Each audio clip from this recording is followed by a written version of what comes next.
فلسفہ حسین تقوی کا نام ہے، فلسفہ حسین قربانیوں کا نام ہے، اور فلسفہ حسین سجدوں کا نام ہے۔ وہاں کربلا کی وادیوں اور گھڑیوں میں امام حسین نے بہت دعائیں مانگی۔ ایک شخص اپنی والدہ کے قبر پہ جاتا تھا اور قرآن پڑھتا تھا، تو خواب میں والدہ آئیں، کہنے لگی بیٹا قرآن کا نور تجھے گھیر لیتا ہے، بیٹا میں تجھے دیکھ نہیں سکتا، ایک عمل دیتا ہوں اور اس سے بہت فائدہ ہوگا۔ سورۃ اخلاص کا پڑھا ہوا ہدیہ اللہ کی رحمت سے نوروں میں، برکتوں میں اور اللہ کی رحمتوں میں پہنچتا ہے 100%، اور جو مراد مانگے اللہ عطا کرتا ہے۔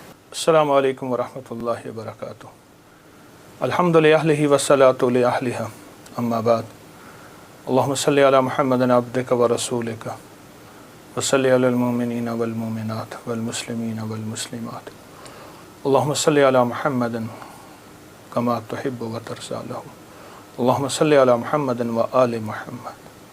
ہے آج بھی زمانے میں چرچا حسین کا، ہے آج بھی زمانے میں چرچا حسین کا، چلتا ہے ساری دنیا میں سکہ حسین کا۔ بھارت میں گر وہ آتا تو بھگوان کہتے ہم، بھارت میں گر وہ آتا تو بھگوان کہتے ہم، ہر ہندو نام پوجا میں جپتا حسین کا، ہر ہندو نام پوجا میں جپتا حسین کا۔ راون کی طرح مٹ گیا دنیا سے تو یزید، لیکن دلوں پہ آج بھی ہے قبضہ حسین کا۔ سرپنا جو پٹکتی ہے پیاسوں کی یاد میں، لیتی ہے نام گنگا و جمنا حسین کا۔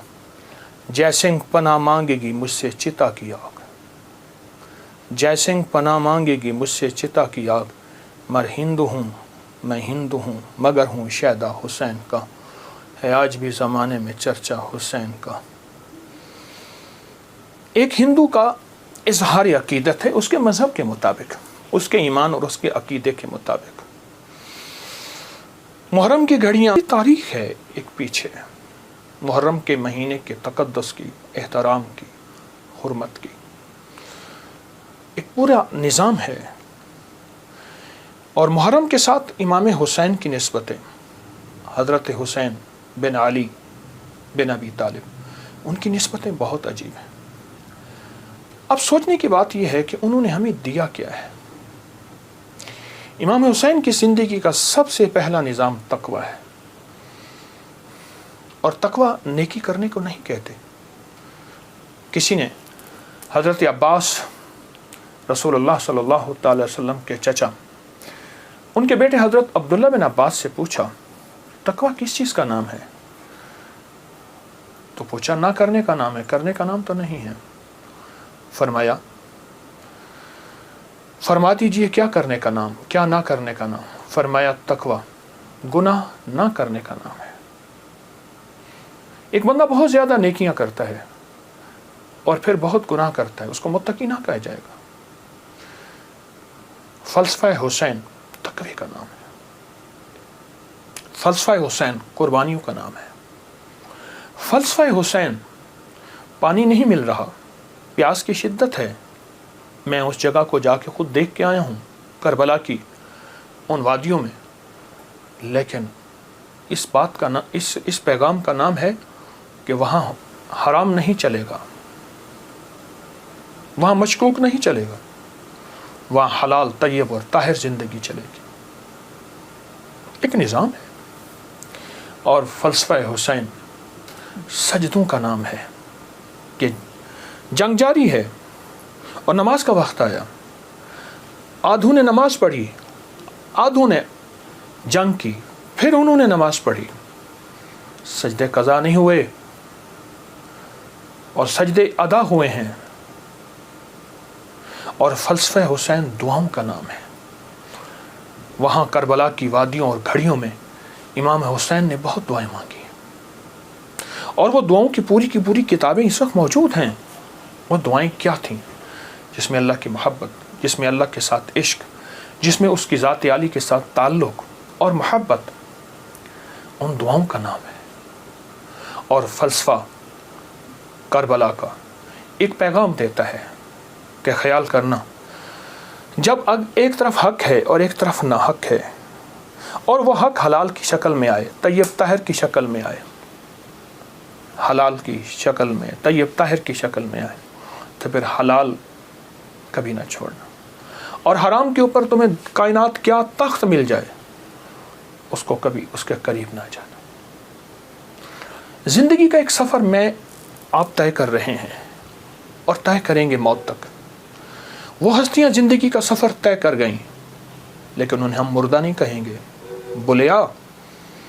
بولیا سی مرنا نہیں گور پہ آ کوئی ہو، کہ ہم مرنے والے نہیں ہیں۔ اللہ کے عاشق ہمیشہ زندہ ہوتے ہیں، اور اللہ کے عاشق ہمیشہ زندہ ہوتے ہیں اور زندگی کا سفر طے کرتے ہیں۔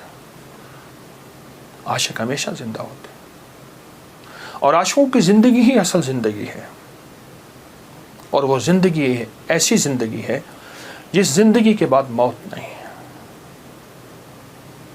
ایک عجیب واقعہ علامہ جلال الدین سیوطی رحمۃ اللہ نے لکھا ہے، ایک شخص اپنی والدہ کے قبر پہ جاتا تھا اور قرآن پڑھتا تھا، تو خواب میں والدہ آئیں اور کہنے لگی بیٹا تو آ کے نا کچھ دیر بیٹھ جایا کر، پھر قرآن پڑھا کر، اس سے پہلے قرآن نہ پڑھا کر۔ کیوں؟ جب تو آتا ہے قرآن کا نور تجھے گھیر لیتا ہے، بیٹا میں تجھے دیکھ نہیں سکتی، تیرے قرآن پڑھنے سے میری قبر نوری، نورانی، روحانی، اس میں روشنی، اس میں برکت، لیکن میں تجھے دیکھنا بھی چاہتی ہوں، ماں ہوں۔ ماں کی مامتا بیٹے کو دیکھ کے بھی کلیجہ ٹھنڈا کرتی ہے۔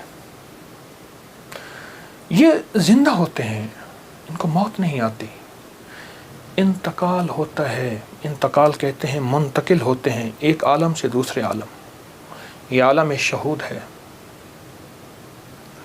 عالم ارواح سے آئے ہیں ہم، اور عالم برزخ کا سفر ہمارا جاری ہے، آنے والا ہے، جس کا نام موت ہے، فنا ہے۔ ان ہستیوں نے ہمیں ایک پیغام دیا، ان ہستیوں نے ہمیں ایک زندگی کا سبق دیا کہ کبھی بھی زندگی میں اگر یہ نظام آ جائے تو پھر حلال اور حرام کی پہچان کرنی ہے، پھر حق اور ناحق کی پہچان کرنی ہے، اور حلال اور حرام میں اگر کنبا جا رہا اور معصوم بچے جا رہے، اور پھر یہ نہیں دیکھنا کہ کون جا رہا، پھر دیکھنا یہ ہے کہ اللہ کی راہیں سچی راہیں کون ہیں اور کہاں ہیں اور کیسے ہیں۔ امام حسین کی زندگی میں اور ان کا جتنا بھی قافلہ تھا، ان کی زندگی میں کچھ وظائف بھی ملتے ہیں جو میں لوگوں کو بہت بتاتا ہوں، اور اس سے بہت فائدہ ہوتا ہے اور اس سے بہت نفع ہوتا ہے۔ ایک عمل دیتا ہوں، بہت زندگی میں کام آئے گا، ان مبارک گھڑیوں کے حوالے سے ایک عمل دیتا ہوں اور اس سے بہت فائدہ ہوگا۔ وہ عمل یہ ہے کہ آپ 2 تسبیح سورۃ فاتحہ کی پڑھیں، اول آخر 3 دفعہ درود شریف، اور سورۃ فاتحہ کی 2 تسبیح پڑھ کے اور اس کا ہدیہ حضور کے گھرانے کو ہدیہ کریں، اور اگر چاہیں تو 2 تسبیح سورۃ اخلاص کی پڑھ لیں، 2 تسبیح سورۃ اخلاص کی، اور اس کا ثواب حضور کے گھرانے کو ہدیہ کریں۔ اور یہ سورۃ اخلاص کا پڑھا ہوا ہدیہ اللہ کی رحمت سے نوروں میں، برکتوں میں اور اللہ کی رحمتوں میں پہنچتا ہے 100%، اور حضور کے گھرانے کو ہدیہ کریں۔ اور حضور کے گھرانے میں حضور کی بیویاں، بیٹیاں، داماد، نواسے، نواسیاں، یہ حضور کا گھرانہ ہے، اور اس حضور کے گھرانے میں یہ حسینی قافلہ بھی حضور کا گھرانہ ہے۔ ان کو ہدیہ کریں حضور کے گھرانے کو، اور جو مراد مانگے اللہ عطا کرتا ہے، اور یہ مسلسل عمل کرتے رہیں۔